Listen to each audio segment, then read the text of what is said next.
আমি খুব আন্দোলন করেছি। বাবা, আমাকে কি ভেবেছো? আমি বিশাল আন্দোলন করেছি।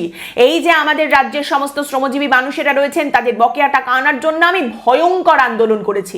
কোথায় আন্দোলন করেছি? দিল্লির মাটিতে গিয়ে আমি আন্দোলন করেছি, সেখানে থেবড়ে বসে পড়েছি, সেখান থেকে আমাকে টলানো যায়নি। আমি কিন্তু ভয়ঙ্কর আন্দোলন করেছি। আর ইব্বাস, আপনি আন্দোলন করে তারপর সফল হয়ে ফিরেছেন তো? না, আন্দোলন করলেও সফল আমি হতে পারিনি। অভিষেক বন্দ্যোপাধ্যায় নিজেই মঞ্চের ওপর থেকে বলছেন যে আন্দোলন আমরা করেছি কিন্তু বকেয়া টাকাটা আমরা আনতে পারিনি। তাহলে আপনি আন্দোলন করেছেন, ভয়ঙ্কর আন্দোলন করেছেন, কিন্তু আন্দোলন করে কিছুই করতে পারেননি, সফল হননি। তারপর আপনি দিল্লি থেকে একেবারে তল্পিতল্পা গুছিয়ে আবার ফিরে এসেছেন পশ্চিমবঙ্গে, এবং তারপরে সেই সমস্যার সমাধান করে দিয়েছেন মমতা বন্দ্যোপাধ্যায়। রাজ্যের যে কোষাগার রয়েছে সেখান থেকে টাকা বের করে তিনি সেই সমস্ত শ্রমিকদের বকেয়া টাকা দিয়ে দিয়েছেন।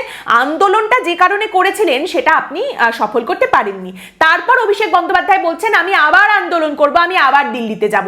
আপনি একবার গিয়ে সফল হতে পারলেন না, সেখানে বসে থাকলেন, সেখান থেকে আপনাকে তুলে দেওয়া হলো, আপনি চলে এলেন, মমতা বন্দ্যোপাধ্যায় আপনার সমস্যার সমাধান এখানে করে দিলেন। আবার আপনি তাহলে দিল্লি যাবেন কি করতে? আবার আন্দোলনে ব্যর্থ হতে?